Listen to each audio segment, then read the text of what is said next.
Amén. Si no ha tomado su lugar, le invito a que tome su lugar. Vamos a empezar unas pocas enseñanzas. Y estoy seguro que usted ha escuchado cuando hablamos de un cuento y decimos, érase una vez. Y cuando un niño escucha esa frase, pues entiende que viene algo así como increíble. Cuando está, por ejemplo, estábamos viendo mi esposa y yo una película navideña y estaba súper bien hecha y bastante chistosa. Y era en un poblado donde se supone que van a vivir parte de la historia navideña. Y entonces, imagínenselo acá y empieza. Y uno de los personajes es un niño que ya se lleva más en tiempos modernos. Y el niño perdió a su papá porque se fue de la casa. Entonces ya está la mamá soltera. Y está viviendo situaciones difíciles y uno se identifica con las necesidades del hogar, lo económico y está contando la historia uno y uno se puede meter en la historia y decir, wow. Y hay veces que las historias son un poco más allá no de los tiempos modernos, sino le echa uno fantasía y entonces le echa uno que la magia y la época navideña se convierte en muchas oportunidades de tú ten fe, cree, y mucha gente ya cree que en Santa Claus y cuestiones así. Me dan ganas de agarrar otro micrófono, perdón. A ver si. Can you make sure that this one has voice? Está más complicado, pero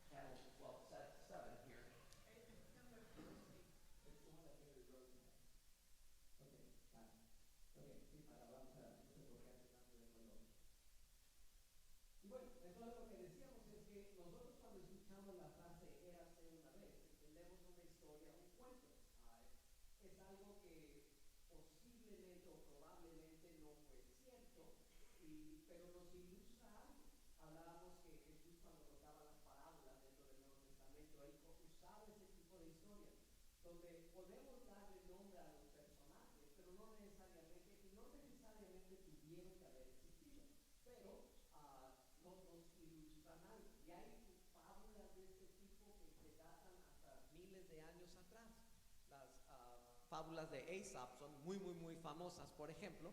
Y entonces a nosotros nos encanta esa historia, esa frase de érase una vez. Pero lo que vamos a estar hablando aquí es más que érase una vez. Porque estamos hablando de que ya entramos en la época navideña y contamos la historia y como ve ahí está que José y está llevando a María y van hacia Belén y ella está embarazada y escuchamos la historia. Y yo no sé si usted, cuando menos en México, se acostumbra a las posadas. ¿Cuántos han participado en una posada o saben lo que es una posada? O sea, se da mucho en México, no sé si se da en los otros demás países de Latinoamérica. Pero supuestamente la historia es que los misioneros que llegaron a México querían enseñarle a la gente que entendiera un poco mejor la historia. Y entonces para enseñarles la historia de José y de María y de Jesús, entonces actuaban la historia a través de estas posadas. Entonces llegan ahí a cantar y en el nombre del cielo y contestan, etcétera. Entonces no muy verídica la aplicación de la historia, pero cuando menos digo se puede dar algo de divertido. Y de nuevo entre el concepto A es una historia y estamos actuando y es padre y entonces todo pues entra en el cuento, ¿no? O lo que parecería ser un cuento. Y entonces nos brota esta pregunta: ¿realmente existió Jesús? ¿Realmente estuvo Jesús como una persona que caminó sobre la faz de la tierra y estuvo en los tiempos de hace 2000 años como nosotros decimos? Y ha habido todo tipo de intento de decir, no, realmente no fue así, fue un personaje ficticio, etcétera, etcétera. Y entonces, por un lado está la gente que diría, no, pero ¿cómo no? Pues si cambió la historia en antes y después de él. Y mira, y argumentamos desde el punto de vista cristiano, ve cómo la iglesia permaneció y hubo un cambio súbito de cómo la gente que antes no creía, ahora de repente creyó y nada pudo detener el crecimiento de la iglesia. Y de veras que transformaron la tierra a pesar de la persecución. Y que sí, que no y que sí. Pero si Jesús realmente no existió, como dirían algunos, entonces nos preguntamos, bueno, ¿es la mejor pregunta en este caso, ¿es la historia de Navidad un cuento? ¿O es algo que realmente sucedió tal cual y lo estamos leyendo en el Nuevo Testamento? Les he comentado antes de este señor, tiene doctorado en teología, se llama Bart Ehrman, es profesor, es autor de varios libros, y fue a universidades cristianas, seminarios teológicos y obtuvo su título, pero lo que les he enfatizado es que este señor en realidad es agnóstico tendiente a ateo, o sea, prácticamente se puede decir es ateo. Entonces él sabe mucho, pero lo que él sabe es para poder decir, no es cierto. Pero dentro de lo que él estudia, este hombre bastante inteligente, digo, eso nadie se lo quita, escribe este libro. ¿Acaso existió Jesús? Y lo empecé a escuchar y dije, no, creo que tengo mejores cosas que hacer con mi tiempo.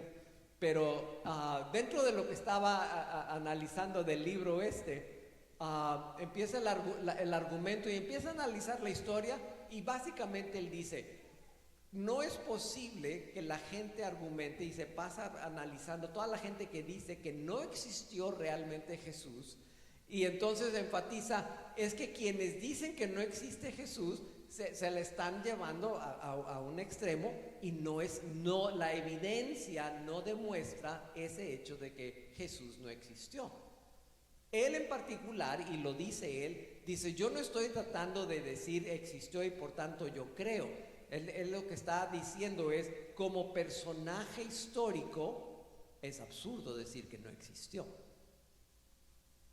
Y si Jesús existió, o sea, si Jesús estuvo aquí sobre la faz de la tierra y estuvo caminando con sus discípulos y él estuvo haciendo todas las cosas que nos cuenta la Escritura, entonces quiere decir que la historia de Jesús y por ende la historia de Navidad es más que érase una vez.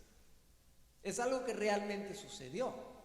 Y nosotros tenemos que ver, así como el mismo Bart Ehrman dice, bueno, yo lo voy a interpretar de esta manera, ¿cómo me afecta a mí? Bueno, ¿cómo nos afecta a nosotros?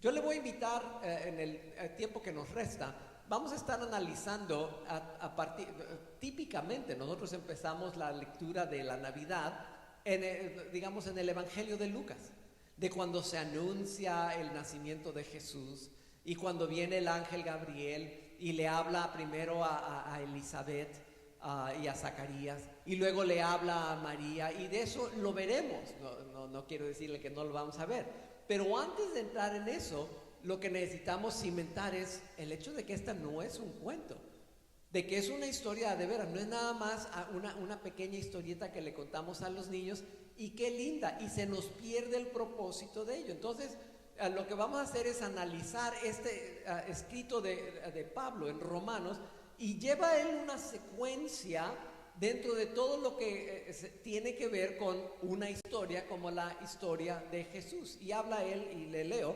dice ahí en el capítulo 1, dice, Dios prometió esa buena noticia, diga conmigo, buena noticia, esa es la frase que en otras traducciones dice el Evangelio. Dios prometió esa buena noticia hace tiempo por medio de sus profetas en las Sagradas Escrituras.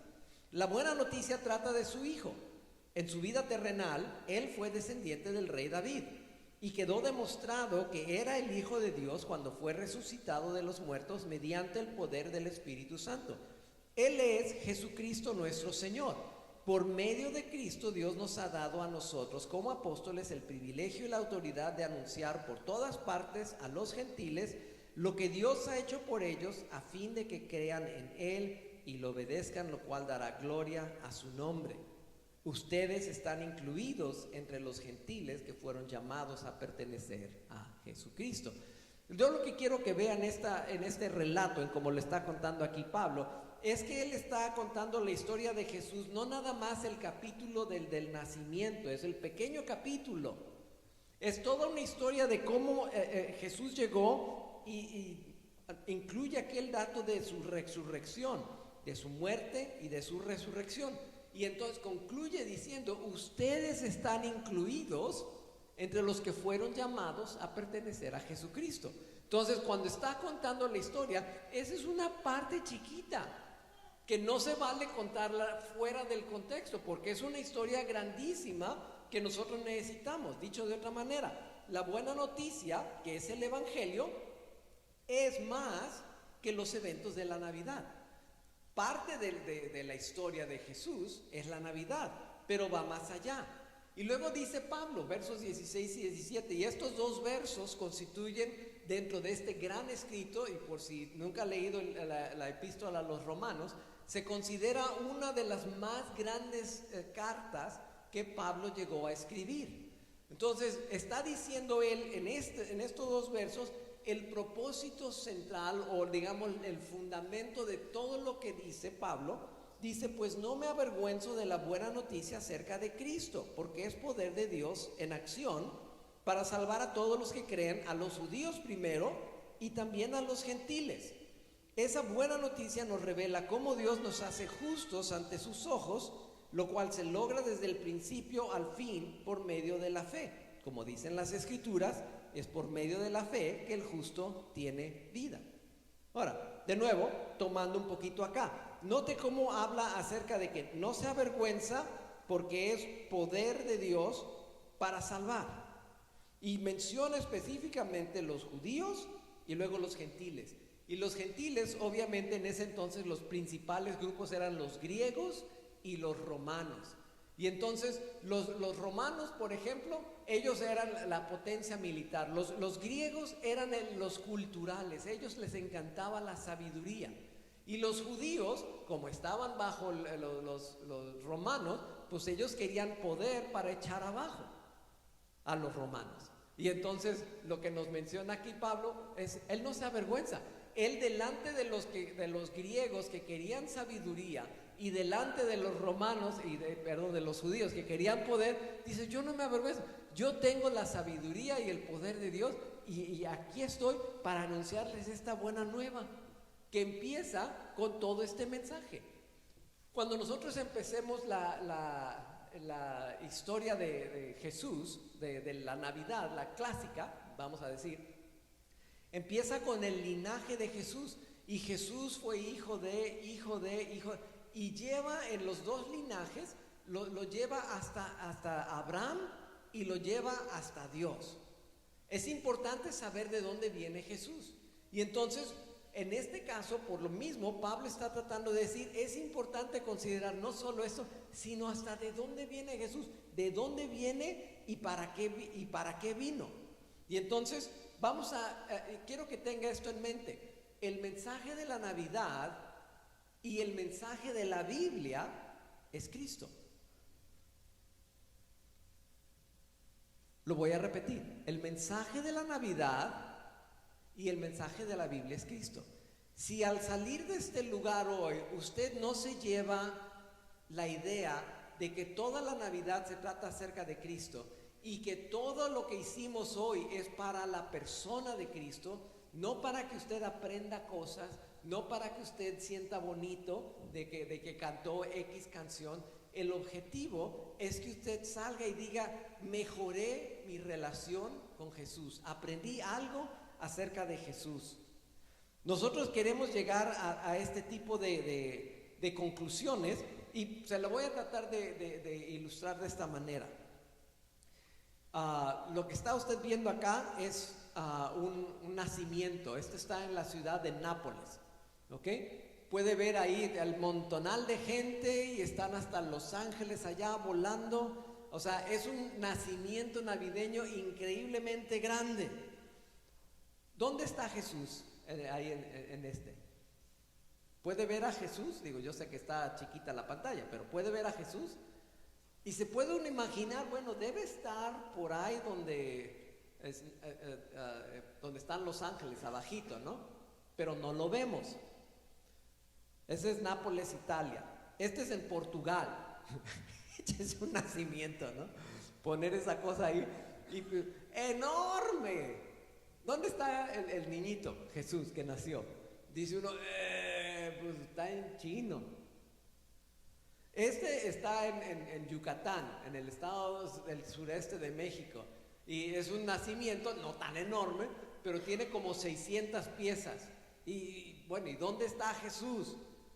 Y por si quiere ver un nacimiento grande, ahí le va, este es un nacimiento grande. No sé si alcanza a ver a la gente ahí abajo. La gente está así y los monorones están enormes. ¿Ok? Entonces en ese caso sí se puede ver dónde está Jesús.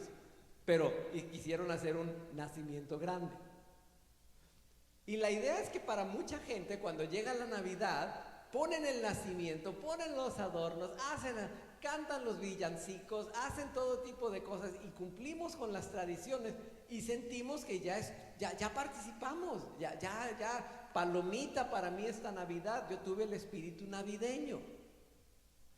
Y cuando termina la Navidad se vuelven a preguntar si se cumplió esto. ¿El mensaje de la Navidad realmente fue Cristo en esta ocasión? Lo pude ver, pude apreciar el mensaje que Pablo está tratando de destacar y decir, de esto se trata. Yo para esto fui llamado. Todo el mensaje de Pablo lo vamos a ver, pero era así como la Navidad la llegada de Jesús es solo una parte pequeña. Se lo voy a comparar con esto. Nosotros en una de las iglesias donde estábamos, cada año teníamos lo que le llamábamos la celebración de justicia. Era un evento. Y durante ese tiempo se le quería concientizar a la gente de que había necesidades en otras partes del mundo. Entonces, en esta iglesia en particular, era una iglesia bastante grande y bastante lujosa. Y entonces, para algunas personas era como, estamos de padre, todo es bonito. Y entonces querían incomodarlos un poco. Y entonces en uno de los años lo que dijeron es, esta semana todos, lo único que van a comer durante los próximos 5 días van a ser frijoles, arroz y agua de la llave. Y van a tomar agua de la llave, y van a dormir en el piso y no en su colchón. Van a dormir en un tapete o una cobija. Eran las 4 condiciones. Arroz, frijoles, nada de carne, agua de la llave y dormir en el piso. El pastor de la iglesia dice que bajó como 5 libras por andar comiendo solo arroz y frijoles.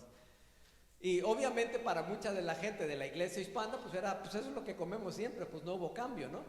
Pero lo que fue chistoso es que para los americanos de ahí está, wow, ahora sé lo que se siente vivir en un país del tercer mundo, etcétera, etcétera, decían ellos. Y entonces una de las otras actividades que hacíamos era empacar semillas. Entonces, por ejemplo, me tocó a mí en un salón donde había 600 personas. Y empacábamos semillitas, paquetitos, de unas semillas muy especiales, genéticamente elaboradas para que dieran mucho fruto.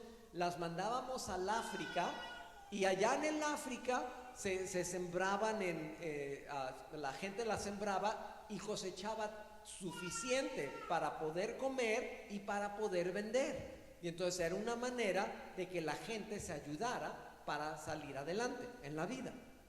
Y entonces se le invitaba a la gente a que viniera a empacar las semillas y durante 2 horas de tiempo de voluntariado, sí, qué padre, y se les ponía música, platicábamos, hacíamos juegos y bueno, de todo lo que se puede imaginar. Y entonces cuando estábamos nosotros en todo esto, y había muchas otras cosas, ponían ahí en el lobby que era bastante grande, pozos de agua, para que la gente pudiera experimentar y miren, así son los pozos de agua, usted puede donar y este dinero se va a enviar al África. Y entonces se enviaban todo tipo de proyectos hacia el África, hacia Latinoamérica y hacia Asia del sureste, de las zonas más pobres. El riesgo de todo ello era que cuando terminaba la celebración de esperanza, la gente tenía esta actitud: ya cumplí, el resto del año ya me puedo olvidar de la ayuda a los países necesitados, porque yo ya hice mi parte. ¿Usted cree que realmente se cambió el mundo a través de ese proyecto?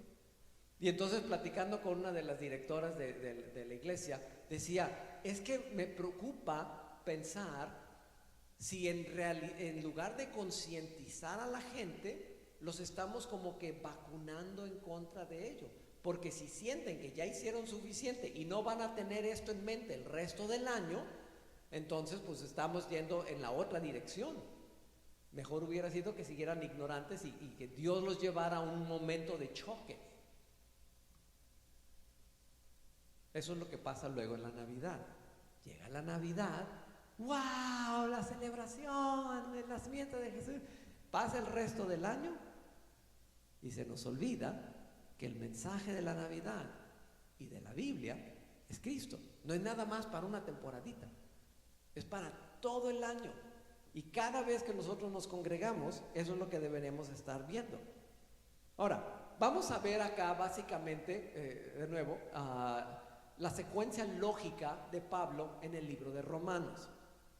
Él empieza con esta pues meta o primer comentario. Bueno, lo vimos hace rato, ¿realmente Cristo existió? Y entonces entra la pregunta: bueno, ¿acaso realmente Dios existe?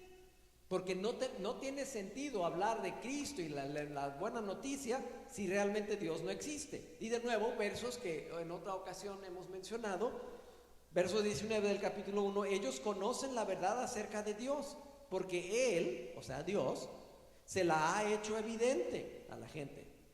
Pues desde la creación del mundo todos han visto los cielos y la tierra.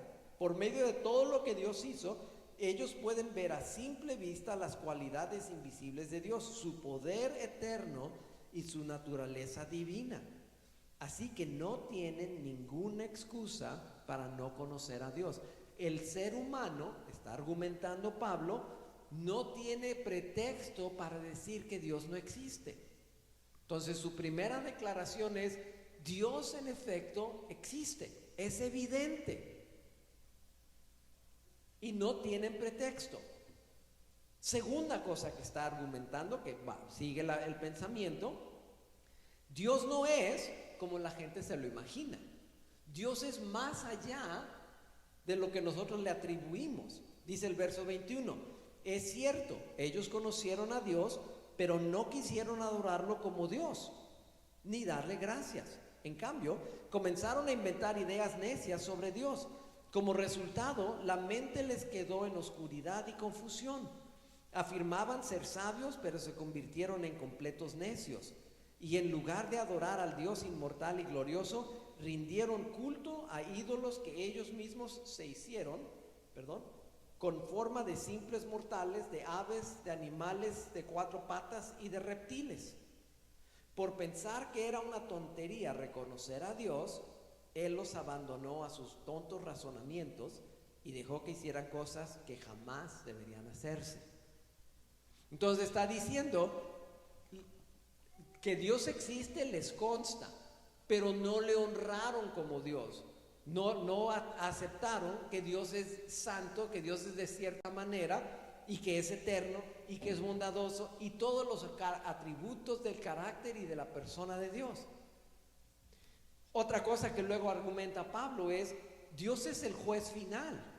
Note de nuevo la secuencia: Dios sí existe, Dios tiene un carácter que nosotros no apreciamos, pero además Él es el juez. Y todas las personas que hacen lo contrario, Dios los va a llamar a cuentas. Dice: y sabemos, capítulo 2, verso 2, que Dios en su justicia castigará a todos los que hacen tales cosas. Esto es muy relevante en nuestra cultura de hoy día, porque nosotros y no me quiero meter en camisa de 11 varas aquí, pero le quiero hacer un comentario. Vivimos en una sociedad, estoy hablando aquí en Estados Unidos, y en especial aquí en el estado de Washington, donde la idea es respetar a todo mundo. Es la ley que nosotros debemos de respetar y no andar ofendiendo, etcétera, etcétera. Y por eso muchas veces como iglesia tenemos poca popularidad, porque nos toman como si fuéramos gente que estamos diciendo, tú no debes de ser como eres.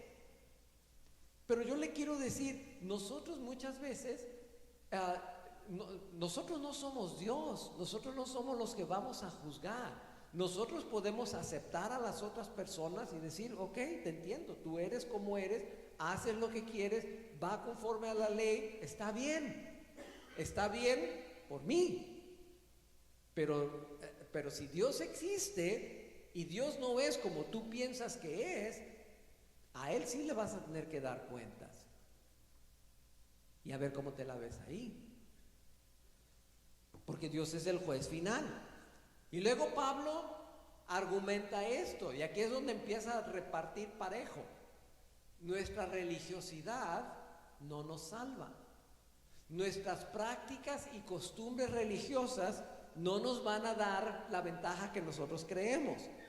Dice en el verso 11, porque en Dios no hay acepción de personas, pues todos los que han pecado sin la ley también perecerán. Y todos los que han pecado y todos los que han pecado bajo la ley, por la ley serán juzgados. Porque no son los oidores de la ley los justos ante Dios, sino los que cumplen la ley, esos serán justificados. Porque cuando los gentiles que no tienen la ley cumplen por instinto los dictados de la ley, ellos, no teniendo la ley, son una ley para sí mismos, porque muestran la obra de la ley escrita en sus corazones, su conciencia dando testimonio y sus pensamientos acusándolos unas veces y otras veces defendiéndolos. Ahora, voy a dejar estos versos ahí en la pantalla. De hecho, deje regresarme acá. Acá. Verso 12. Pues todos los que han pecado sin la ley también perecerán. Y todos los que han pecado bajo la ley, por la ley serán juzgados. Yo no sé si usted se ha preguntado, y aquí podría pasar mucho rato, pero no lo voy a hacer. ¿Cómo es las personas que nunca escucharon acerca de Dios van a tener que dar cuenta delante de Dios? Entonces, una de las cosas que la gente argumenta, por ejemplo, los discípulos vivieron, digamos, por allá en Jerusalén y Dios les encargó que evangelizaran a todas las naciones. Y entonces se pregunta uno, bueno, ¿y qué de los aztecas, vamos a decir, que nunca hubieran escuchado el evangelio? ¿Qué de una persona ahí en su país que vive en una tribu indígena que está allá en los cerros? Nadie les predicó el evangelio. ¿Acaso Dios nomás así, por nomás, los va a enviar al infierno porque no supieron de Cristo? Y entonces, si analizamos lo que dice acá, las personas van a ser juzgadas por una de dos maneras. O serán juzgadas bajo la ley, la última parte lo que dice, y todos los que han pecado bajo la ley, por la ley serán juzgados. Los que fueron judíos, que supieron de la ley de Dios, ellos van a ser juzgados por eso. Pues suena razonable. Pero ¿y qué de los que nunca escucharon? Y entonces dice, todos los que han pecado sin la ley también perecerán. Nos aclara el concepto un poco más adelante. Cuando los gentiles que no tienen la ley cumplen por instinto los dictados de la ley, ellos no teniendo la ley son una ley para sí mismos, porque muestran la obra de la ley escrita en sus corazones, su conciencia dando testimonio y sus pensamientos acusándolos unas veces y otras defendiéndoles. ¿Puedes venir un segundo, Leví? Vamos a tomar acá a Leví, ¿ok? Él va a ser caníbal, o sea, caníbal que come a otras personas, ¿ok? Entonces, en su cultura no está mal comerse al prójimo. Él dice, no, y mientras está rico el vecino, ¿ok? Y entonces se lo agarra, lo hace chicharrón y se lo echa. ¿Está bien o está mal? Nosotros diríamos, ¿por qué está mal? Porque la Biblia dice. Pero si a él nunca le llegó la Biblia, porque vive allá en los cerros de Honduras, puede ser donde quiera, Oaxaca, yo qué sé, ¿no? O sea, vive por allá en Australia, los aborígenes australianos. Él simplemente, él cree que se puede comer, él cree que se puede matar y no hay problema. Pero si nunca tuvo la ley, ¿es justo que Dios lo condene? Y alguien diría, pues no, no es justo. Y entonces, lo que está diciendo acá es, será juzgada por su conciencia. Dice, su conciencia dando testimonio. Entonces, vamos a suponer, Levi, ¿te comiste a tu vecino? Sí. Sí. ¿Y estuvo mal? No. No. Y ahí le va la pregunta. Dime qué está mal en tu cultura. Comiendo un bebé. Ok. ¿Y te llegaste a comer un bebé? No sé. Póngase a pensar usted, ¿ok? Gracias. No importa cuál cultura usted tenga. Imagínese que usted muere, llega al cielo y ahí le dice Dios, a ver, hay un juicio para ti. Y usted, no, pero yo, ¿juicio? ¿Por qué yo? Y le pregunta a Dios, ¿de qué cultura eres? No, pues ves que mi cultura era, nosotros somos, y saca ahí toda la cultura. Y entonces va Dios y dice, aquí está toda tu cultura resumida en un libro. Aquí dice lo que está bien y lo que está mal. A ver, aquí dice que en tu cultura se vale comer al vecino, pero nunca se le debe de mentir a mamá, porque mentirle a mamá es una ofensa muy grave. ¿Le mentiste a tu mamá? ¿Y qué le diría su conciencia? Y yo le pregunto a usted, ¿y qué le dice a usted su conciencia? ¿Alguna vez usted ha hecho algo que aunque no supiera la ley de Dios, pero su conciencia le decía, eso no se hace, y usted de todas maneras lo hizo? ¿Cuántos han transgredido su conciencia? Ajá. Y si no levantó la mano es porque como que todos hemos traspasado nuestra conciencia. Y es lo que está diciendo. Si conocías la ley, por la ley serás juzgado. Y si dices, es que yo nunca supe de la ley de Cristo, pues vas a ser juzgado por tu conciencia. Y la conciencia no lo va a justificar, la conciencia lo va a acusar y condenar. Por su conciencia nadie se va a salvar. Si son juzgados por su conciencia los condenará. Y si son juzgados por la ley los condenará. Y entonces dicen, bueno, pues, ¿y entonces para dónde jala uno? Porque todos están metidos en esa situación. Por ejemplo, hablando de los religiosos, yo lo que recuerdo donde estamos diciendo que nuestra religiosidad no nos salva. Cuando llegó Jesús, había cuando menos estos 4 grupos de personas. Estaban los fariseos. Los fariseos, si recuerda, eran la gente que cumplía la ley. Y eran los ritos, y tú tienes que hacer esto, y te tienes que vestir así, y tienes que dar dinero, y tienes que guardar, y el chiste era hacer las cosas religiosas. Su conciencia los hubiera condenado. Los saduceos, ellos eran los que podríamos decir los judíos de la prosperidad. Se movían en la teología de la prosperidad. A ellos también los vino a criticar Jesús. Los esenios, estos eran gente que se iban a los montes y se escondían como monjes, monasterios. Y así como nosotros nos vamos a abstener del pecado. No era hacer ritos, era nomás vamos a vivir separados de la cultura contaminada. Su conciencia los hubiera acusado. Los celotes, era gente que decía, no, la manera en que nosotros vamos a traer el reino de Dios es con violencia. lo que hoy día se le llama el nacionalismo cristiano, y que dicen nosotros vamos a poner leyes que son cristianas y de esa manera, y si es a la fuerza, ni modo. Todos estos existían en ese entonces y parece que existen todavía. ¿Y qué es lo que nos dice aquí? La conciencia de toda la bola de religiosos nos condenaría. Y entonces dice uno, bueno, Dios existe, Dios es el juez, pero Cristo es el camino a Dios. Romanos capítulo 2, verso 16. Y el mensaje que proclamo es que se acerca el día en que Dios juzgará por medio de Cristo Jesús la vida secreta de cada uno. No es nada más cualquier Dios, no es nada más con que sea sincero. Hay gente que es muy sincera en su religiosidad y como dicen por ahí, pero están sinceramente equivocados, porque nos dice que es Cristo, no es solamente Dios por allá, cualquier Dios, es específicamente Jesús. Y concluye acá Pablo, nos dice, todos somos pecadores en necesidad de salvación. Vea cómo dice, todos, sean judíos o gentiles, están bajo el poder del pecado.